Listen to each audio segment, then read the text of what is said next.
Hi, welcome to Ride Alongside. So today I am in the San Pasqual Valley. It's actually Highland Valley, I guess, right here. And it's in between Raptor Ridge and Lake Hodges in the Escondido, California area. And there's a bunch of these milk jugs all over the place. So this is a new restoration site, and you can see there's somebody right over here who's installing these native plants in this area. So you can see there's a bunch of these tumbleweeds, these big green bushes here, and those are not native plants. And as many of you probably know, they're kind of annoying, and they dry up and then they're thorny and they roll around and spread their seeds all over the place. But then these bushes here are mule fat, and this wasn't meant to be a botanical education seminar, but and there's some swallows flying around catching all the bugs here in this valley, and another person on a like golf cart thing for these restoration sites. So what they're doing here, I don't know about this project firsthand. I just came across this, but the company I work for, I make maps for them, and they do some of these restoration sites like this where they install native plants, a variety of different native plants for different purposes, or for different habitats or ecosystems or whatever. But here in the Highland Valley area, they are putting in, let's see, this one here is a cottonwood tree, and then over there that's a sycamore tree, and that one there is an elderberry, and then right here this one is buckwheat, and there's another buckwheat next to it. So anyway, they've got drip lines here, and I just thought this was kind of interesting. It's not something that you see every day, especially at this stage where they're still putting in these plants. So they have these milk jugs to prevent like the rabbits and deer from eating the root base of the plants. And then they'll water them for a little while, but they're native plants, so once their roots get established, then they cut off the water to them, and then they grow and it becomes the native habitat that it once was. But this valley is historically agriculture, so you might see there's some agriculture up here on the hillside. My fingers in focus, but anyway, the agriculture up there on the hillside, below the native hillside up there, is what this valley was historically. And so that being the case, a lot of the weeds and stuff have moved in after this area has stopped being used for agriculture. So now they're reverting it back to the native habitat, which is pretty cool because riding through here, some days it's super windy and dusty, and just doesn't feel like it would in the middle of a river valley. So this is the San Diego River that drains into Lake Hodges before it goes past the spillway and down. But anyway, I wanted to talk about the rigid fork and why I have had a rigid fork on at least one of my mountain bikes for the last 7 years now. So I put together a commuter mountain bike back in 2005, I guess it was. I took an old mountain bike, and it had a rigid fork, and I just built it up as a single speed and rode it to work, and it was awesome. I really liked it. I liked the simplicity, but then I wanted to try a 29er. I bought an El Mariachi frame and fork combination. There's a good deal on them, and I wanted to try it out. So I tried it out single speed because I didn't have enough money for a suspension fork. I didn't have enough money for a geared drivetrain system. So I just went single speed, and the El Mariachi has the alternator dropout system, so you can actually move the the axle a little bit to tension your chain. So anyway, I tried that out and I really liked it a lot. And so this is my second El Mariachi frame. The first one was blue, but the rigid fork was something I had planned to get rid of as soon as I had a few $100s saved up for a suspension fork. The strange thing was that the suspension wasn't that missed. I had another bike at the time that was a Titus Moto Light, and it was a 5-inch travel trail bike, 26-inch trail bike, suspension front and rear, and it was great. I loved it. I rode it on long rides. I did a 6-hour solo race on it, and really liked it. But Everything okay? yeah, doing good, thank you. And I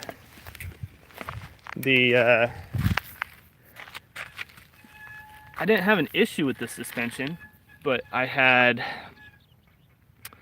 this El Mariachi now, and it had a rigid fork, and the rigid fork didn't bother me all that much. It was something that I thought would really be jarring, and something that I'd want to get rid of right away, but I actually found it to be beneficial in a few different ways, and that's kind of what I wanted to get into today, and why I've had a suspension, or I've had a rigid fork for the last 7 years on one of my bikes. So one of the things is that it doesn't move at all, and that might be apparent, but that is a real benefit when you're getting out of the saddle and really torquing on your bars to get up a climb, especially single speed. And that was one of the things that I really liked early on with the single speed. But I wondered, if it was geared, would that still be the case? And I still ride out of the saddle up climbs a lot. So that is something that I really do like. As good as some of the lockouts are, as I mentioned in a previous video, I like Fox lockouts the best so far from what I've tried. But most lockouts tend to give a little bit more than I prefer when I'm standing and climbing. So they don't move. So out of the saddle climbing is just way more efficient when you have a fork that's rigid. So that's one benefit. The other benefit to it not moving is when you're going through turns where your suspension is active. Now that's good where you've got some terrain that is rough and you really need that suspension to maintain control.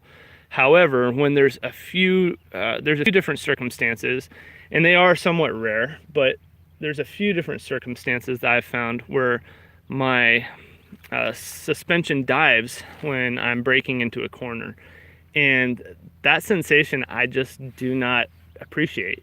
It may be one that you get used to, but the front end dives down, and that's something that for me I don't appreciate all that much. Riding rigid so much, I really like the solid foundation of the front end staying put, and then there's also kind of a sensation of going over the bars sometimes. So that's something that I don't really appreciate all that much. I love the suspension when I ride it and I need it, but there's sometimes where I just don't need it, and it's something I like about rigid fork. There's no brake dive, so that's kind of the second thing. The third thing, you might notice these bosses here. So that's another benefit, is that you don't have to use like hose clamps and stuff to clamp extra stuff to your forks if you have these bosses on there. And that's just one of the possibilities. So this is a Fargo version 2 fork that I really like. It's got a lot of different braze-ons, as you can see. So it's got 3 for the anything cage, 1 for a lowrider like mid fork eyelet there, and then it's got rack that I'm using. I'm using this Rolland rack. This is the Demi Porter rack. This is a new one I just got, and got the Night Rider light on the front there. But anyway, it's a cool rack. I'll be reviewing this really soon, So stay tuned for that if you're interested in the Roland rack. This one I actually pre-ordered, but let's get away from my point here, and that's that it's got rack and fender eyelets. So there's a lot of utility in a rigid fork. And then, so that's, I guess that's kind of the third point that I like about it. And then I guess if there's a fourth point about it, it's well, I guess you'd say durability. So there's no real chance that this fork is going to be failing on me like a suspension fork would. If the suspension fork blows out on the trail, I'm hosed. But there is a very little chance that this chromoly fork will fail on me while I'm out on the trail. So for long rides, bike packing trips, all that kind of stuff, I just like the peace of mind of knowing that this fork is going to be reliable. And then kind of the fifth point is that there's no maintenance. So that's really nice. I don't have to, buy new seals and change the oil and all that nonsense. And then there's a lot less wear and tear on it as well. So I don't have to worry about the stanchions getting scratched and messed up and all that stuff. In fact, this fork has been scratched, and it's a bummer, but it's not something I worry about as far as the function goes. So anyways, very practical fork, utilitarian fork, and actually it does give a little bit. That's something that people ask me all the time. Well, isn't that harsh? But it's a steel fork. It's not carbon or aluminum. Carbon forks do give a little bit. I had a carbon fork on this bike before switching back to this one, and it gave a little bit, but not nearly what this steel fork does. When I get up between 10 and 15 miles an hour, the chatter and stuff is really lessened. So there's that. It definitely doesn't absorb hits, anything in the like 3 to 6 inch size range for like rocks and rock gardens and stuff. I'm definitely feeling those even with plus tires. But for chattery washboard stuff, if I get up to speed, some of that is mitigated. So anyway, that's my steel fork on the steel bike, and that's why I really like rigid forks and rigid bikes in general. And some of that stuff can be applied to the frame itself as well, and why I choose to ride a steel bike.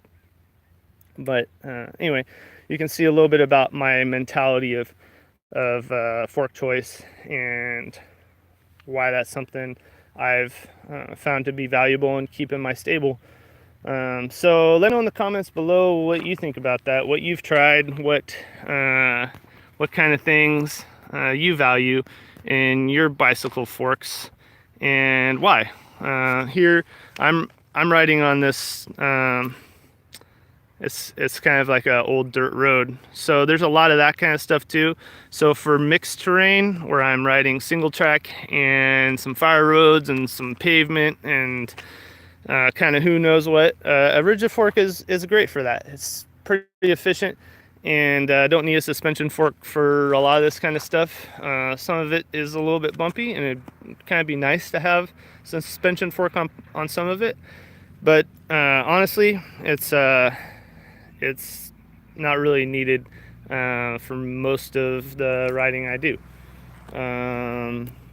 Although that being said, Monday night out with the Link cycling guys, I flatted again. I dented this Velocity Blunt 35 rim again, and actually this Terrain McFly 29 by 2.8, I cut it in 2 spots, which I think I was running like 18 psi, but it may have been a little bit lower. But I had overinflated it, knowing that I was going to ride with the guys and wanted to ride hard. And sure enough, I hit another like very sharp-edged rock, and it went all the way through and dinged the rim. I'm trying to figure out where it was. There it is, right there. Check that out. So that's where it went through. And so I put a patch on that. It looks like it might be leaking a little bit.